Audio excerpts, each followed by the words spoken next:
Good morning student. Today we are learn व्याकरण.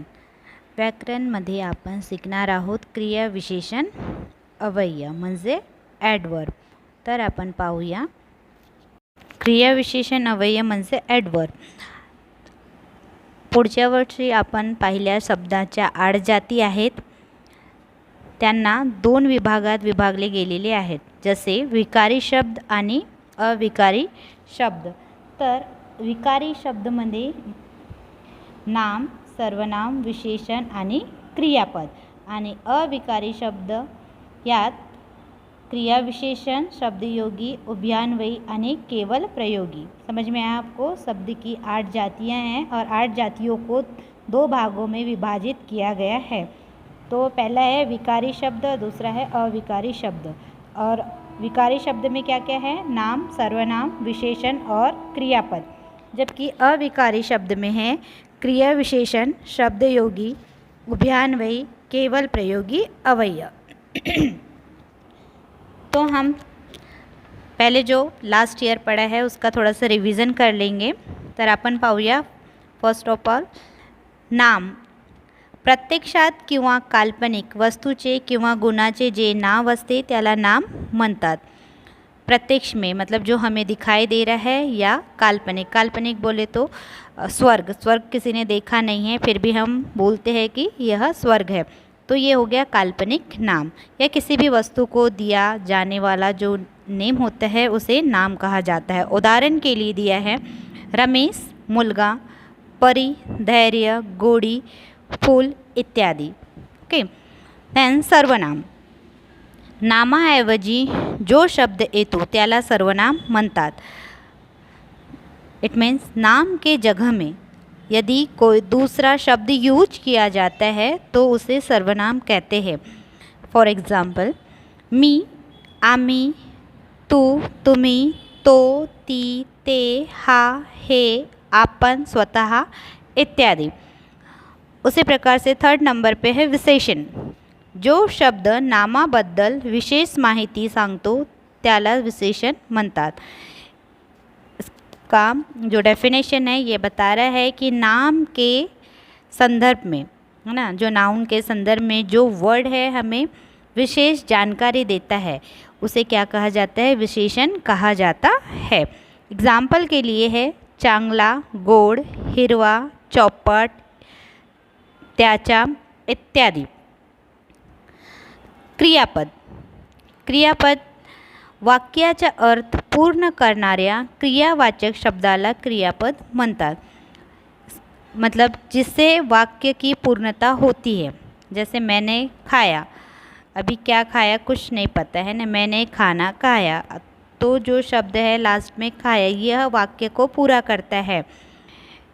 मैं कल, ये वाक्य पूरा नहीं है, है ना. लेकिन यदि हम बोलते हैं मैं कल जाऊंगा, तो जाऊंगा जो वाक्य है या जो शब्द है ये वाक्य की पूर्तता करता है, इसीलिए उसे कहा जाता है क्रियापद. जैसे मराठी में है कुछ आहे, नाही, उठतो, बसतो, खातो इत्यादि. ठीक है. अभी हम परिभाषा देखेंगे विकारी शब्द की. तो विकारी शब्द की परिभाषा है, शब्दाच्या वरील 4 जातींना विकारी शब्द किंवा सव्यय म्हणतात. विकार किंवा व्यय म्हणजे बदल. कारण या शब्दाचा वाक्यात उपयोग करताना त्यांच्या रूपात कधी कधी बदल होतो. तो आप देखते हैं जैसे नाम, सर्वनाम, विशेषण और क्रिया विशेषण. अगर हम इसमें वाक्य का कुछ परिवर्तन करते हैं, वाक्य में कुछ परिवर्तन, अगर बोलते समय कुछ तो भी परिवर्तन होता है, इसीलिए उसे विकारी शब्द कहा जाता है. समझ में आए कि इन सब चीज़ों में किसमें नाम, सर्वनाम, विशेषण और क्रियापद में परिवर्तन होता है, इसीलिए ये अविकारी शब्द विकारी शब्द कहलाता है. अभी आप देखेंगे क्रिया विशेषण अव्यय. और क्रिया विशेषण अव्यय क्या है? ये अविकारी शब्द है.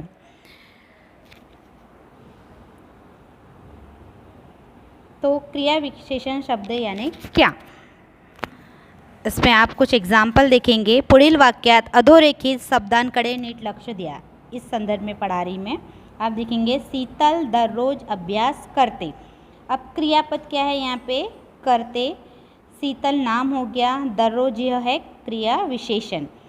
ये जो क्रिया हो रही है कब हो रही है? रोज़ हो रही है। दररोज का मतलब क्या होता है? रोज़।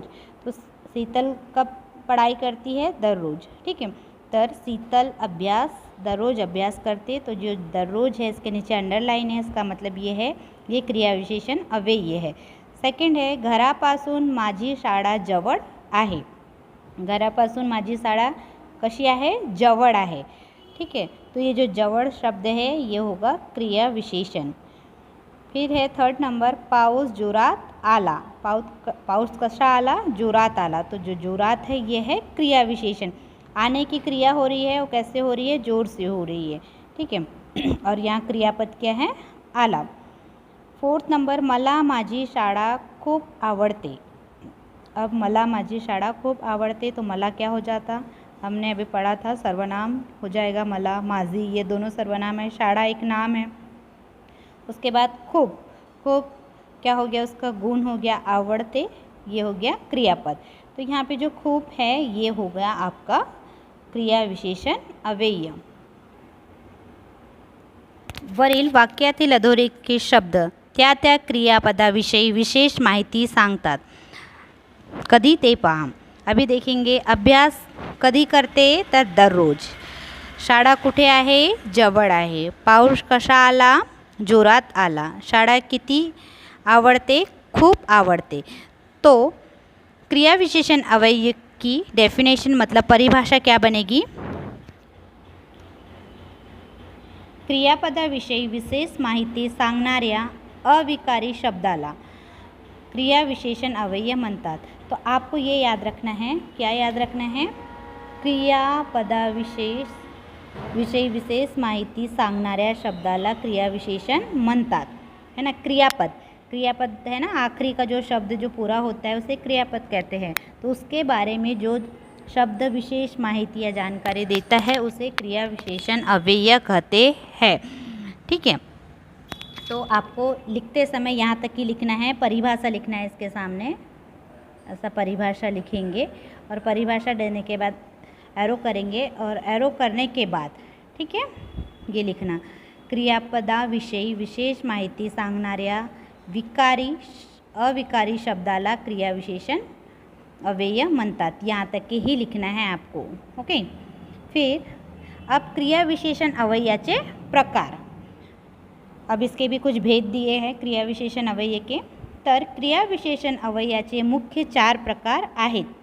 फर्स्ट, कालवाचक क्रिया विशेषण अव्यय, स्थलवाचक क्रिया विशेषण अव्यय, रीतिवाचक क्रिया विशेषण अव्यय और फोर्थ है संख्यावाचक किंवा परिणामवाचक क्रिया विशेषण अव्यय। आपको एग्ज़ाम में पूछ सकता है कि क्रिया विशेषण अव्ययाचे प्रकार किती आहेत ते लिहा। उसके बाद एग्ज़ाम में आ सकता है कि क्रिया विशेषण अव्ययाची परिभाषा लिया, तब आपको लिखते आना चाहिए। तो अभी हम देखेंगे कालवाचक क्रिया विशेषण अव्यय। हम पढ़ रहे हैं कालवाचक क्रिया विशेषण अव्यय। इसका एग्जाम्पल देखेंगे पहले ही। मी दररोज अभ्यास करते। मी कधी अभ्यास करते? दररोज अभ्यास करते। ठीक है, दररोज के नीचे अंडरलाइन है। फिर उद्या आपण सहलीला जाओ। सहलीला का मतलब होता है ट्रिप के लिए जाएंगे। कब? उद्या। उद्या यानी होता है कल। तो देखेंगे वरील वाक्यामधील अधोरेखित शब्द। अधोरेखित शब्द का मतलब होता है अंडरलाइन वर्ड। अधोरेखित शब्द दररोज व उद्या ही क्रिया विशेषण अव्यय आहेत। ही क्रिया विशेषण अव्यय क्रियापदाच्या काळाविषयी किंवा वेळेविषयी विशेष माहिती सांगते किंवा देतात। ठीक है, ये जो वर्ड है दररोज और ये उद्या, यह क्रिया के काल के या समय के बारे में जानकारी देता है, इसीलिए इसे क्या कहते हैं? कालवाचक क्रिया विशेषण अव्यय कहते हैं। अब इसके डेफिनेशन देखेंगे, फिर से आपको इसकी परिभाषा लिखना है। तो कालवाचक क्रिया विशेषण अव्यय की परिभाषा है, जे क्रिया विशेषण अव्यय क्रियापदाच्या काळाविषयी किंवा वेळेविषयी विशेष माहिती देते त्याला कालवाचक क्रिया विशेषण अव्यय म्हणतात।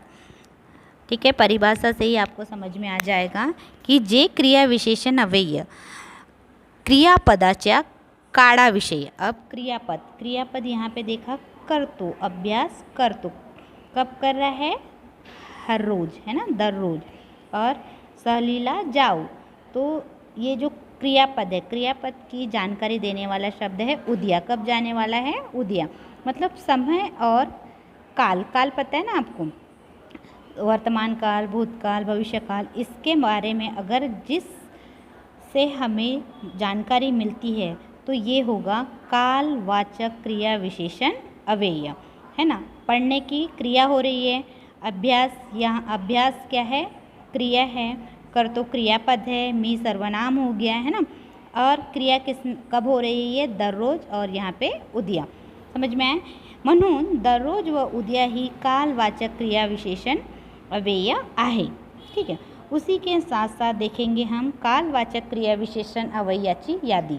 तो कालवाचक क्रिया विशेषण अव्यय के लिए जो शब्द आते हैं वो पढ़ेंगे हम। आज, काल, आजकाल, अद्याप, दिवसभर, उद्या, परवा, दररोज, नेहमी, सतत, पुन्हा पुन्हा, वारंवार, एकदा, सदा, सर्वदा, क्षणोक्षणी, वेळोवेळी, हल्ली, यंदा, पूर्वी, आता, मागे, सकाळी, सायंकाळी, रात्री, जेव्हा, तेव्हा, केव्हा, आदि, सध्या, तुर्त, इत्यादि।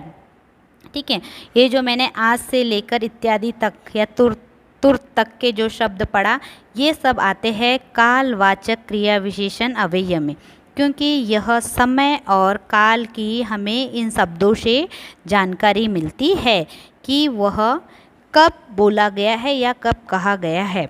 वाक्यात उपयोग में देखेंगे, काल शाळेला सुट्टी होती, सुट्टी केव्हा होती शाळेला, तर काल। हल्ली, हल्ली संगणकाशिवाय चालत नहीं, हल्ली मतलब अभी के समय में संगणक के बिना कोई भी काम नहीं होता। संगणक यानी क्या होता, कंप्यूटर।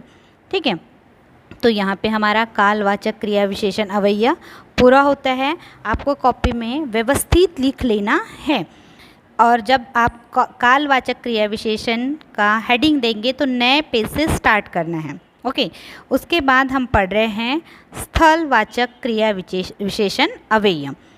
तो हमने क्रिया विशेषण अव्यय के 4 प्रकार पढ़ा, उसमें से पहला हमारा हो चुका कालवाचक क्रिया विशेषण अव्यय। अब हम पढ़ रहे हैं स्थलवाचक क्रिया विशेषण अव्यय। तो इसमें पहले ही एग्जाम्पल है, देव सर्वत्र आहे, घरापासून माझी शाळा जवळ आहे। ये 2 एग्जाम्पल है। वरील वाक्यामधील अधोरेखित शब्द सर्वत्र व जवळ ही क्रिया विशेषण अव्यय आहेत। ही क्रिया विशेषण अव्यय क्रियापदाच्या स्थळाविषयी किंवा स्थानाविषयी विशेष माहिती सांगते।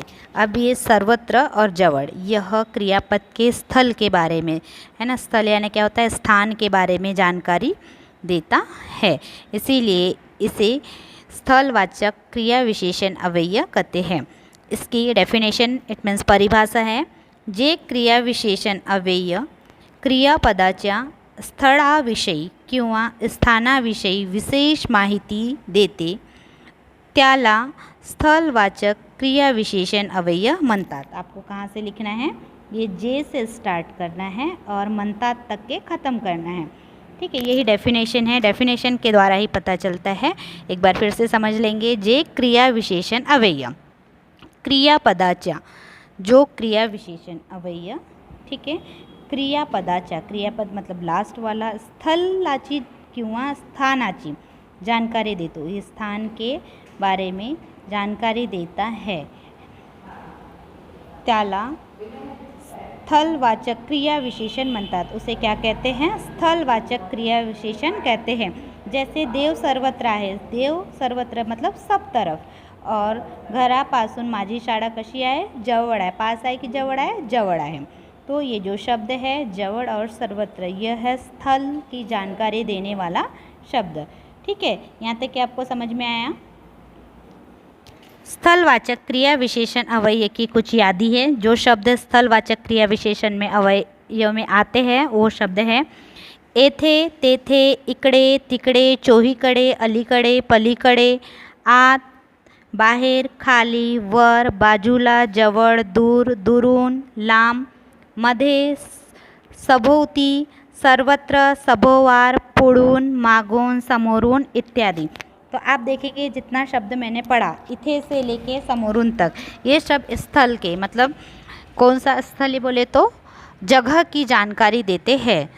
इथे यानी यहाँ, तिथे मतलब वहाँ, इधर इकडे उधर तिकडे। तो ये सब क्या है, स्थल की जानकारी जिस शब्द से मिलती है उसे कौन सा शब्द बोलेंगे, स्थलवाचक क्रिया विशेषण अवयव। अब इसका वाक्य में उपयोग देखेंगे। वही खाली पडली ते वर उचल। वही, वही यानी क्या होता है, नोटबुक, नोटबुक नीचे गिर गई है। ते वर उचल, उसे कहाँ उठाना है, ऊपर। वर यानी होता है ऊपर।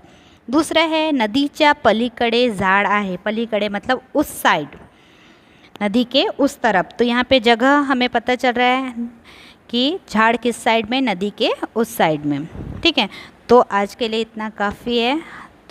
आप अपने कॉपी में लिख लेंगे इसको। ओके, फिर से हम नेक्स्ट मिलेंगे रीतिवाचक क्रिया विशेषण अवयव के साथ। तब तक के लिए बाय। बस God bless you, take care.